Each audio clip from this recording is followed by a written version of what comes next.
এই আব্দুল্লাহর বেটা মুহাম্মদকে কি করা যায় যে আরবি ইবারত গুলো তারা জমিনে তিনি পেশ করতেছেন, তার জবান দিয়ে যেই কোরআন তেলাওয়াত করে সমস্ত মক্কার পার্লামেন্টের কাফেরি তারা আমার নবী যখন কোরআন তেলাওয়াত করা শুরু করে দেন তার বাড়ির ভিতরে, গোটা মক্কার ভিতরে যত পার্লামেন্টের কত বড় বড় নেতারা রয়ে গেছেন সমস্ত নেতারা আবার নবীর মধুর কণ্ঠে আল্লাহর কোরআন তেলাওয়াত শুনে জোরে কোন সুবহানাল্লাহ। নবীজি কোরআন তেলাওয়াত করে, সমস্ত কাফের বেঈমানেরা সারাদিন নবীর বিরোধিতা করে, রাত হলে আব্দুল্লাহর বেটা মুহাম্মদুর রাসূলুল্লাহ সাল্লাল্লাহু আলাইহি ওয়াসাল্লাম আমার নবীর কণ্ঠের কোরআন তেলাওয়াত সারা রাত ধরে চমন করে জোরে কোন সুবহানাল্লাহ। সোনার বাবাজিরা আমার, সারা রাত ধরে নবী কোরআনুল কারীম তেলাওয়াত করেন, কাফের বেঈমানেরা আবার নবীর কণ্ঠে কোরআন তেলাওয়াত সারাটা রাত জেগে জেগে চমন করে। আল্লাহ পাক রব্বুল আলামিন কোরআনুল কারীমের ভিতরে ঘোষণা করে দেন আমার নবীর কণ্ঠে কোরআন তেলাওয়াত যখন তিনি শ্রবণ করতেছেন, করতে করতে যখন সারাটা রাত পার হয়ে চলে যায়, একটা কাফের নেতাও টের পায় না কোথায় দিয়ে রাত পার হয়ে গেল জোরে কোন সুবহানাল্লাহ।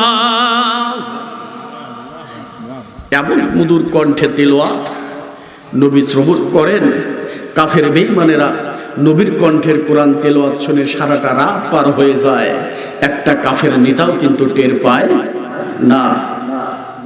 বাইরা আমার, সমস্ত পার্লামেন্টের নেতারা কিন্তু কোরআন বুঝতো, কিন্তু তারা জমিনের উপরে কিন্তু তারা কোরআন মেনে চলে নাই।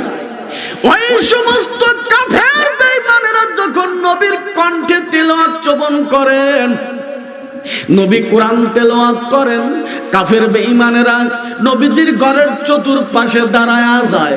যখন সকালবেলা হয়ে যায়, একটা কাফের অপর কাফেরের সাথে যখন দেখা হয়ে যায়, একজন অপরজনকে বলা বলি করতে লাগে। আবু জেহেল্লা আবু সুফিয়ানকে বলতেছেন, আবু সুফিয়ান আগামীকাল আমরা এই কোরআন তেলাওয়াত শোনার জন্য আর আসবো না। আবু জেহেল আবু লাহাবকে বলে আর কোরআন তেলাওয়াত শুনতে আসবো না। আব্দুল্লাহ বেটা মুহাম্মদের কণ্ঠে কি জাদু আল্লাহ দান করেছেন, ওই কোরআনুল কারীম মুহাম্মদুর রাসূলুল্লাহর কণ্ঠে যখন আমরা শ্রবণ করি, আমরা একজন পার্লামেন্টের কাফেররাও টের পাই না কোথায় দিয়ে রাত পার হয়ে যায় জোরে কোন সুবহানাল্লাহ। এত সুন্দর মধুর কণ্ঠে রাসূল কোরআনুল কারীম তিলাওয়াত করে। বাইরা আমার, এবার আবু জেহেল সিদ্ধান্ত করলেন যে কি করা যায়, মুহাম্মদকে যদি মক্কার মাটি থেকে যদি দূরে সরায়া যদি না দেই, আমাদের পাছার নিচে কিন্তু আর চেয়ার থাকবে না। আমি আবু জেহেল্লার আনিতাগিরি কিন্তু চলবে না। এই চিন্তা করে যখন পার্লামেন্টে যখন তারা দারুণ দোয়ায় বৈঠক দিলেন, আল্লাহ পাক রব্বুল আলামিন ওই কাফেরদের মক্কর আল্লাহ দুনিয়ায় বুঝতে পারলেন। আল্লাহ পাক নবীকে জিব্রাইলকে ডাক দিয়ে বললেন, জিব্রাইল যাও যাও মক্কার মাটিতে, জিব্রাইল তুমি চলে যাও, আমার নবীকে খবরটুকুন জিব্রাইল তুমি জানায়া দাও। হযরতে জিব্রাইল তখন মক্কার মাটিতে বাজান আগমন করলেন। আল্লাহ পাক রব্বুল আলামিনের লাউহে মাহফুজ থেকে আয়াতে কারিমা নিয়ে হাজির হয়ে যায়। বিসমিল্লাহির রাহমানির রাহিম। ওয়া ইয ইয়ামকুরু বিকাল্লাযীনা কাফারু লিয়ুসবিতুকা আও ইয়াকতুলুকা আও ইখরিজুকা ওয়া ইয়ামকুরুনা ওয়া ইয়ামকুরুল্লাহ।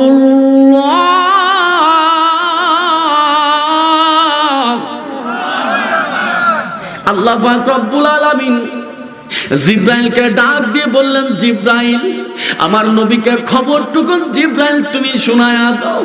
হে জিব্রাইল, মক্কার মাটিতে আমার নবীকে মারবার জন্য কাফের বেঈমানেরা যে তারা ষড়যন্ত্র করতেছেন আমার নবীকে কেমন করে তারা দুনিয়া থেকে বিদায় করবে, হত্যা করে ফেলবে। ওগো জিবরাইল আমার নবীকে খবরটুকুন জানায়া দাও। তারা যতই দুনিয়ার বুকে তারা ক্ষমতা দেখাক না কেন, তারা এই দুনিয়ার বুকে যতই নবীকে ষড়যন্ত্র করে মেরে ফেলার চেষ্টা করুক না কেন, আল্লাহ পাক রব্বুল আলামিন বলছেন ওদের ষড়যন্ত্র কোনো দিনের জন্য আমি আল্লাহ কাজে আসতে দেব না। জোরে কোন সুবহানাল্লাহ। ওয়াল্লাহু খায়রুল মাকিরিন।